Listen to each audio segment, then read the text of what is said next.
the sickening feeling that many people get out of the first past the post system and the coalition governments and the corruption and of course the notes for vote, whatever. This gives us tremendous opportunity. Post 2009 there is tremendous fear of even more fractured coalition. The unspoken fear in the country is even the kind of cohesion that we found so far may elude us in the coming years. And it will almost certainly elude us. Increasingly in many states, because of the caste-based politics that Ms. Ranjita has talked about, many small parties are emerging with local clout without any kind of overall credibility and yet electoral presence, and therefore, even in states which earlier had stable governments, we now see an increasing specter of unstable and unethical coalitions. I'm a great fan of coalitions. I believe that stability for stability's sake is no good at all. Stability of the graveyard sometimes is more dangerous than instability. But unethical coalitions and instability mandated by money power is a very dangerous thing, and that's increasingly happening in the country, and it's more likely to happen in the future. Therefore, I believe there is now a desperate need for the major parties themselves to switch or accept that they are so bound by their own inertia, by business as usual, that they refuse to look at that once they're entrenched in power. Once they're out of power, they're powerless to do anything about it. But I think this vicious cycle must stop. My appeal to you, Mr. Speaker, is this is something that is eminently doable. Recall will not work for the reasons Dr. Tharoor mentioned. In a plural society, it's easy to join hands on caste and other grounds to defeat anybody. And in a country where people are perpetually angry and therefore they want to throw the bums out, the one dominant feeling in the country, except a few pockets of India, is somehow destroy the government of the day, somehow teach them a lesson, somehow send them out. In that prevailing climate, recall appears very nice, but it's not a very elegant solution. It becomes chaotic, it becomes extremely destabilizing, it becomes dysfunctional. Theoretically sound, I have no quarrel with that, but we must recognize the realities of Indian society and politics. And therefore, I don't think there are any technical fixes. I don't think it's a problem that can be solved by training. We require training, no question. I don't think it's a problem that can be solved by another typical middle-class fashion statement that if only there are educational qualifications for members of parliament, as if members of parliament are uneducated. The truth is 85% of them have degrees. And in a country like India, I don't think degree really matters. If a degree really is made a prerequisite, another 15% will definitely get degrees. That's not a big issue. It doesn't change India.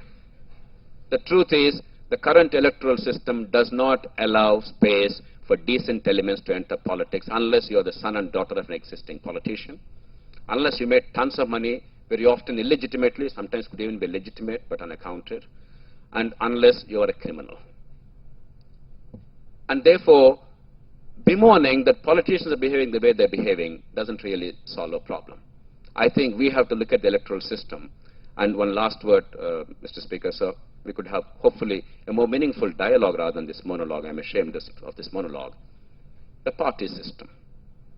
Ms. Ranjita talked about how the party leaders egg them on. Now, if she persistently disobeys her leaders, and in fact, if what she said today is revealed in public, I fear for her political future. There is a realistic chance that she will not be renominated if she is such a rebel in the party. Now, no sane country can allow our best material to be at the mercy of the political leaders, often unelected, anointed, and sometimes anointed by succession, hereditary succession. It's a disgrace to this country. We must, and I passionately believe this, unless you transform political parties, you cannot transform politics of India. Political parties may not be mentioned in the Constitution except in the 10th schedule, but political parties are overwhelming reality. They determine the shape of events. It doesn't matter what you discuss and I discuss in Parliament, frankly. All it matters is 10 people in Parliament, the leaders, they must be convinced. The 2003 law incidentally came about not because Parliament deliberated or even understood, I dare say, because 10 key people of India, they understood it was in their best interest. They did it. The big changes in India never happened because the Parliament deliberated. I mean no disrespect to India. That's the way we function. We are almost a lawyer jirga. And after the 10th schedule, we actually became a lawyer jirga. It's no longer of any consequence what you discussed there. You have to raise your hands or else you're disqualified. Now, I can understand the 10th schedule, and I'm a great fan of anti-defection provisions. I'm fully in agreement with that. I can understand those provisions being applied when the confidence or no confidence motion is in vogue, or the finance bills, or are the ones debated because the government survival depends on that. But for a Muslim women's bill, for an ordinary bill of parliament, for a nuclear agreement, for something else, how can the parliament function? What is the purpose of the deliberations? We have now constrained too much because we have no faith in our parliamentarians. The party leaders use that very skillfully to tighten the grip over the party members, those in parliament and outside, those in legislation outside. We have to look at 10th schedule, make members of parliament free people who can speak out honestly, even against their own leadership and their views if necessary, except that they should not have the power to undo the mandate of the people. They cannot bring down a government without the sanction of the party or the people themselves. Except that for that one injunction, the members of parliament and legislature, we must give them due respect. One last word, Mr. Speaker. I entirely endorse the committee system, and you mentioned quite rightly that the committees work pretty well. But the committees are not empowered in India. Woodrow Wilson said long ago that Congress in session is Congress on exhibition. Congress in committees is Congress at work, and that's true with our parliament too. But because the committees are not empowered, not adequately empowered, while the committees do extremely valuable work, it is not finding expression in terms of the parliament's overall output.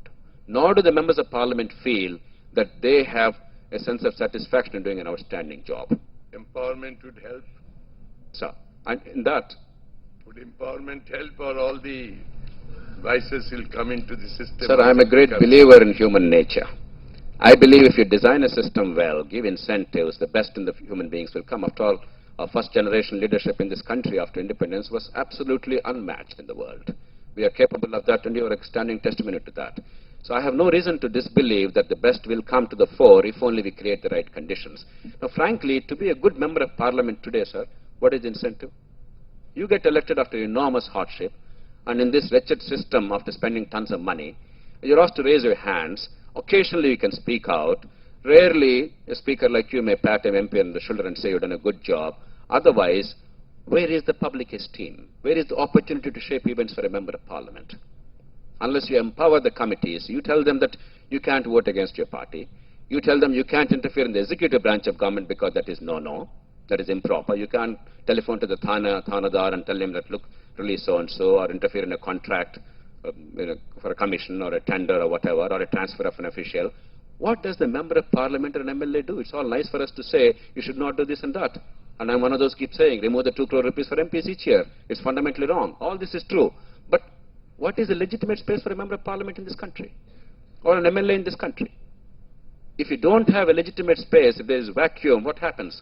Power abhors vacuum. Abuse of power becomes endemic. Therefore, empower them, not only in demand for grants, but also in all public policy matters, in overseeing legislation and its implementation. You have the 1995 law, Delhi Rent Control Act, enacted by the Parliament of this country. Until today, the executive branch of government, despite several successive prime ministers and governments, did not see it fit to implement that law. The law is simply not implemented by the guise of not creating the rules. What kind of a system is this?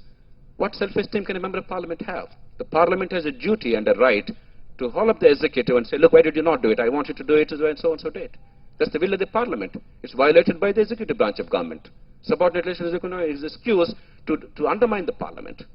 Similarly, the key appointments in the country, let there be a process of confirmation by the parliament, or the appointments are suggested by the government, let there be a public hearing. Let there be a confirmation by the members of parliament. Of course, there will be a lot of mess. It will not be worse than today.